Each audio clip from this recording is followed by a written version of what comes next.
Hello दोस्तों, मेरा नाम ब्रजेश कुमार है और आपका बिकिरड करियर कोचिंग में स्वागत है। दोस्तों, आज हम पढ़ने वाले हैं 10th क्लास का हम फिजिक्स स्टार्ट कर रहे हैं, ठीक है। और फिजिक्स में जो हमारा पहला चैप्टर आता है प्रकाश परावर्तन तथा अपवर्तन, ठीक है। इसको अंग्रेजी में कहते हैं लाइट रिफ्लेक्शन एंड रिफ्रैक्शन, ठीक है दोस्तों। तो जो आपका क्लास 10th का है, हम इसको बेसिक से स्टार्ट कर रहे हैं, एकदम जीरो से हीरो लेवल, ठीक है।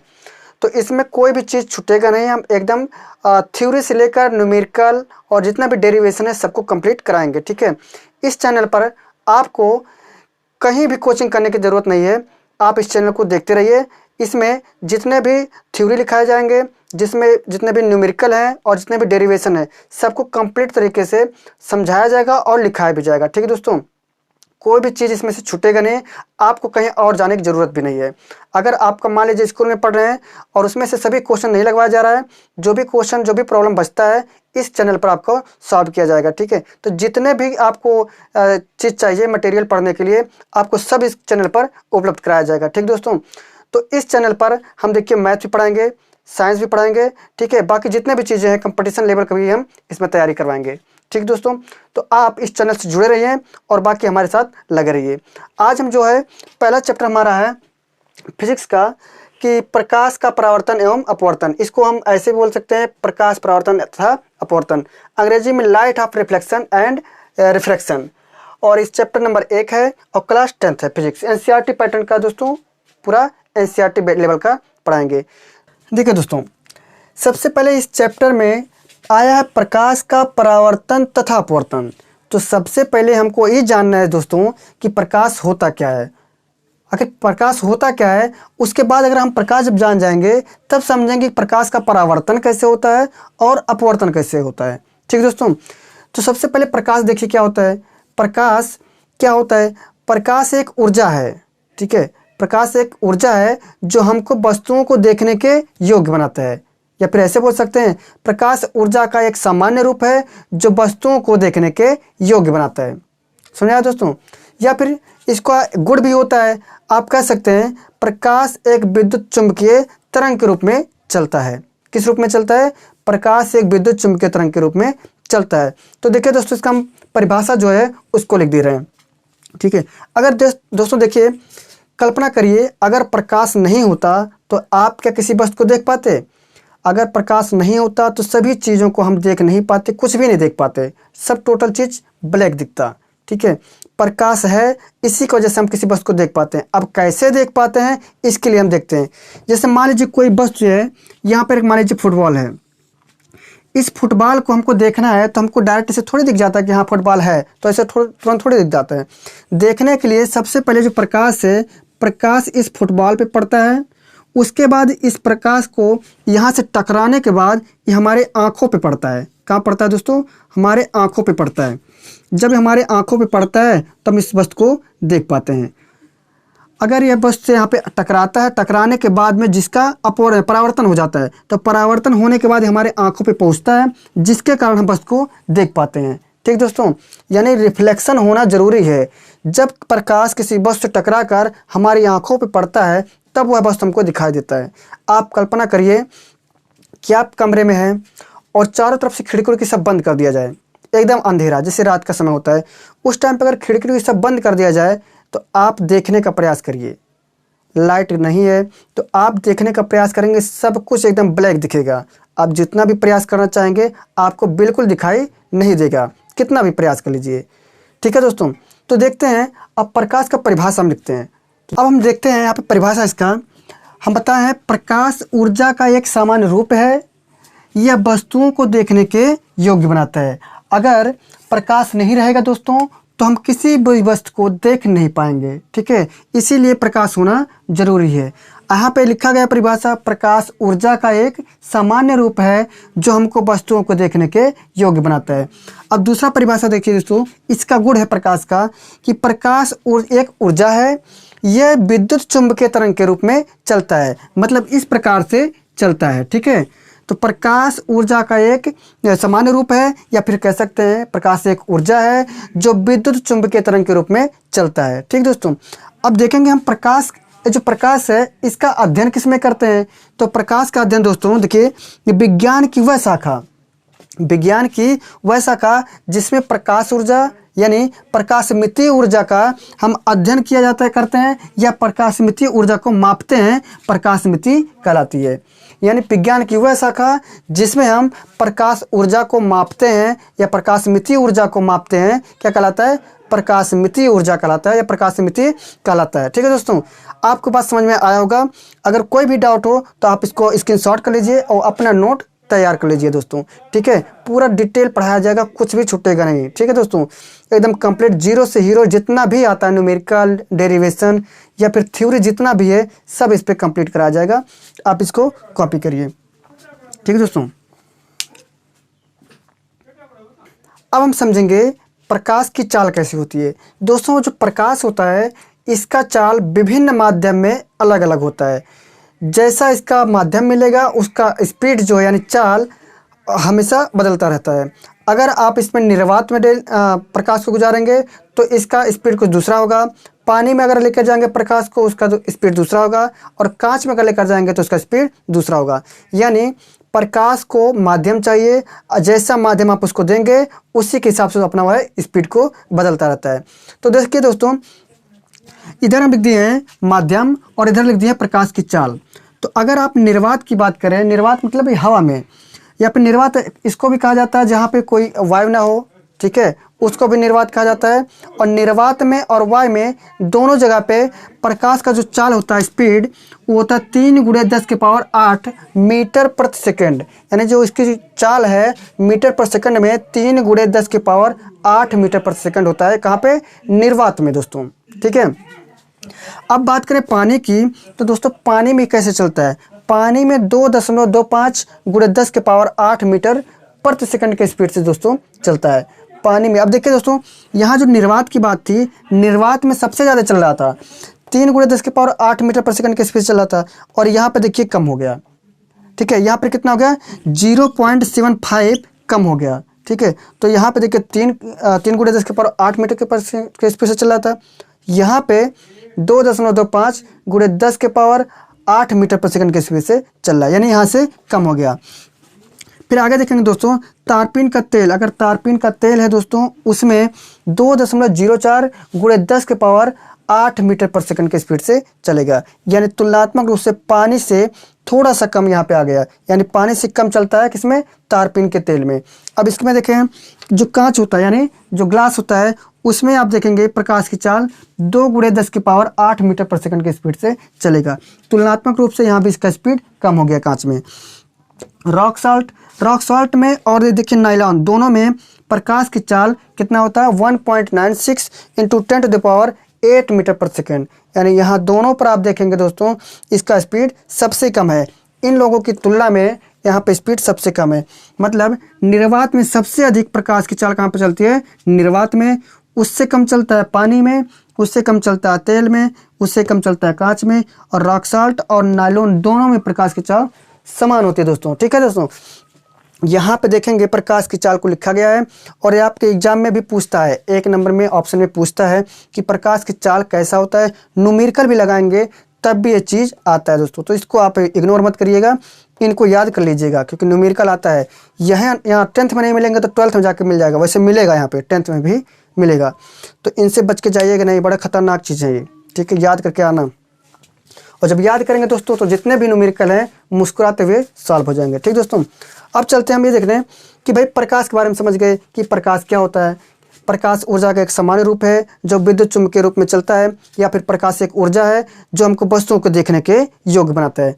अब बात करते हैं दोस्तों प्रकाश की चाल। तो प्रकाश की चाल विभिन्न माध्यम में अपना स्पीड बदलता रहता है, जहाँ पे हम सभी माध्यम को उसका स्पीड भी लिख दिए हैं। अब प्रकाश के बारे में तो समझ लिए, अब बात आती है कि परावर्तन इसका कैसे होता है। परावर्तन और अपवर्तन, इसको कैसे समझें? जो प्रकाश का परावर्तन है और अपवर्तन होता है, उसको देखने के लिए हम सबसे पहले देखेंगे जो गोलीय दर्पण होता है।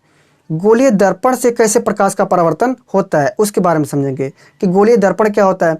तो देखिए दोस्तों, चलते हैं गोलीय दर्पण देखते हैं क्या होता है। देखिए दोस्तों, अब हम बात करते हैं गोलीय दर्पण की। तो गोलीय दर्पण क्या होता है? इसको अंग्रेजी में कहते हैं स्फेरिकल मिरर। ठीक ठीक है दोस्तों। अब स्फेरिकल मिरर क्या होता है, मान लीजिए एक कांच का खोखला काटा हुआ भाग होता है। जैसे मान लीजिए आपके घर पे बल्ब होता है, ठीक है, गोल सा बल्ब रहता है और खोखला रहता है। मान लीजिए पूरा गोल है और उसको बीच से काट देंगे, तो अभी जब तक नहीं काटा गया है तो इसको ऊपर से आप टच कर सकते हैं, इसके अंदर वाले भाग को आप टच नहीं कर सकते। तो आपका एक खोखला गोला है, इसको जब बाहर से हम बीचों बीच काट देंगे तो इसके दो तल दिखेंगे, एक जिसको हम बाहर से छू सकते हैं और इसका एक अंदर वाला तल कटने के बाद दिखेगा। तो एक अंदर के तल छू सकते हैं। जो अंदर वाला तल है इसको आप जब छुएंगे तो थोड़ा गहरा वाला पार्ट दिखेगा और ऊपर वाला उभरा वाला पार्ट। तो मान लीजिए यहाँ पे हमारा एक कोई खोखला गोला है और इसको हम ठीक बीचों बीच से काट दे रहे हैं। तो जब जिसको बीच से काट दे रहे हैं तो इसके दो तल मिलेंगे, एक हमारा ऊपरा वाला तल मिलेगा जो उभरा हुआ है और एक वाला हो जाएगा हमारा गहरा वाला। तो इसके दो तल होते हैं। तो मान लीजिए हम इसके उभरे वाले तल पर पेंट कर दे रहे हैं, किससे, पारा या लाल ऑक्साइड से पेंट कर दे रहे हैं। जब पारा या लाल ऑक्साइड से पेंट कर देंगे तो जब पेंट उभरा वाले भाग पे हम किए हैं तो जो हमारा परावर्तक तल बनेगा ये गहरा वाला पार्ट बन जाएगा, ठीक है। यानी अगर उभरे वाले भाग पे पेंट करेंगे तो गहरा वाला पार्ट क्या बन जाएगा, परावर्तक तल। यानी उस पर जैसे इस प्रकार से मान लीजिए हम काटा हुआ एक भाग है और इसके इस वाले पार्ट को हम परावर्तक तल बता रहे हैं, क्योंकि पेंट किया गया उभरे वाले पार्ट पे तो परावर्तक तल बना अंदर वाला। अब यहाँ से प्रकाश जब इस पर टकराएगा तो यहाँ पे टकराने के बाद इधर से रिफ्लेक्ट हो जाएगा, ठीक है। यानी इस पे जब हमारा प्रकाश पड़ेगा तो यहाँ से इसका परावर्तन हो जाएगा। समझ आया दोस्तों। तो इसका परिभाषा क्या होता है कि ये कांच के खोखले गोले का काटा गया भाग होता है जिसके दो तल होते हैं। एक तल पर इसके पारा या लाल ऑक्साइड की कलई कर देते हैं जिससे दूसरा तल क्या होता है, परावर्तक तल बन जाता है। आपका परिभाषा यहाँ पे मुस्कुरा रहा है, देखिए लिखा है यह कांच के खोखले गोले का काटा गया भाग है जिसके दो तल होते हैं।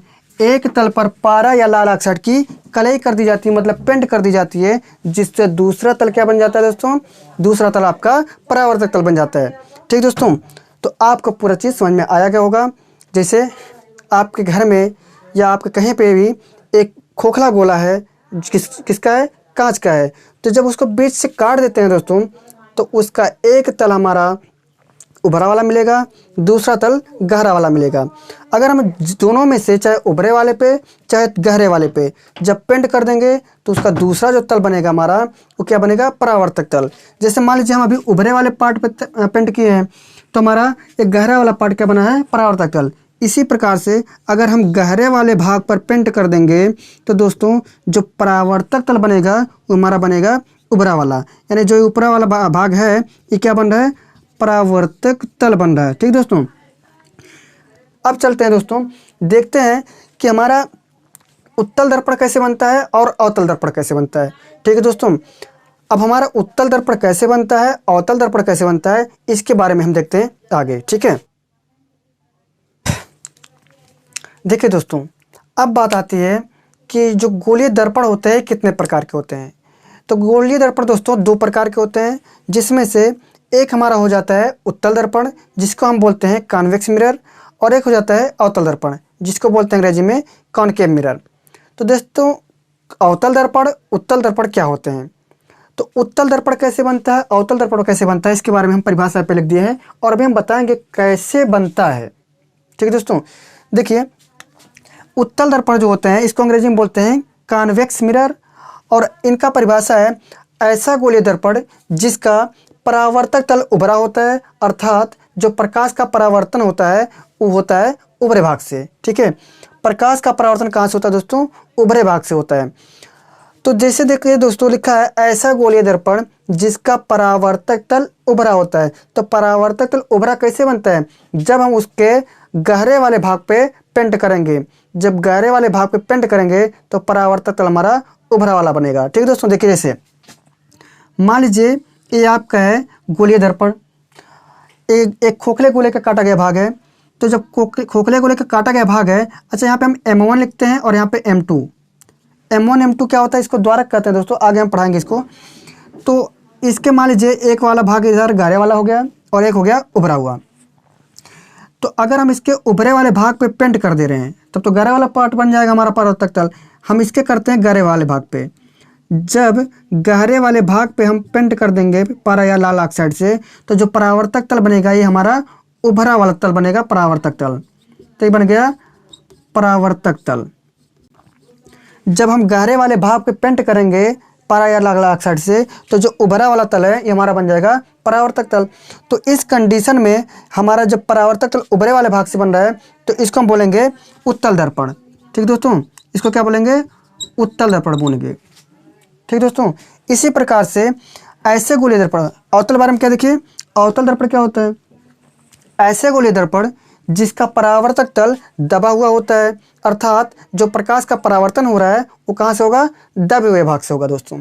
तो देखिए इनका एक फिगर बनाते हैं। मान लीजिए ये आपका बन गया है एक परावर्तक तल बनाने जा रहे हैं दोस्तों। यहाँ पे M1 और M2, M1 M2 का मतलब होता है मिरर का काटा गया भाग है और इसकी लंबाई को ही बोलते हैं द्वारक। आगे हम पढ़ाएंगे।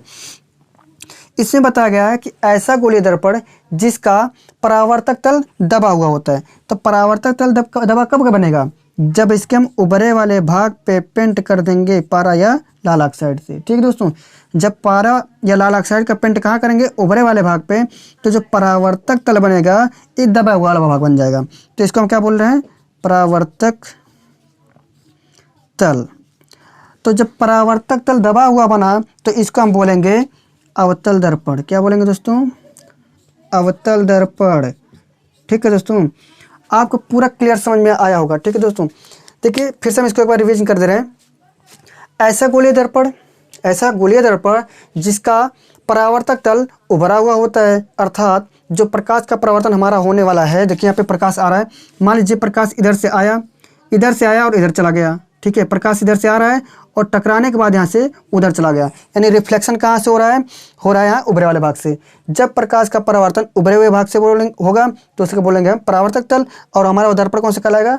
उत्तल दर्पण। सेम ऐसे है अवतल दर्पण के बारे में। ऐसा गोलीय दर्पण जिसका परावर्तक तल गहरा वाला भाग होता है, यानी दबा वाला भाग होता है, अर्थात जो प्रकाश का परावर्तन होगा वो दबे हुए भाग से होगा। जैसे यहाँ पे देखिए, अगर मान लीजिए कोई प्रकाश यहाँ पे आया और यहाँ से टकराने के बाद इधर चला गया, तो अब प्रकाश का परावर्तन कहाँ से हो रहा है? अब प्रकाश का परावर्तन दबे हुए भाग से हो रहा है। तो जब दबे हुए भाग से होगा तो हम इसको बोल देंगे मुस्कुराते हुए क्या, कि हमारा अवतल दर्पण है। तो आपको पूरा समझ में आया होगा दोस्तों। आप इसका स्क्रीनशॉट ले लीजिए या कॉपी पे उतार लीजिए। ठीक है, और इसके बाद दोस्तों हम मिलते हैं अगले वीडियो में। और गोलीय दर्पण में जो जितने उत्तल दर्पण, अवतल दर्पण और इसमें मुख्य फोकस, ध्रुव, वक्रता केंद्र, सब चीज़ों के बारे में इसकी परिभाषा भी लिखाई गई है।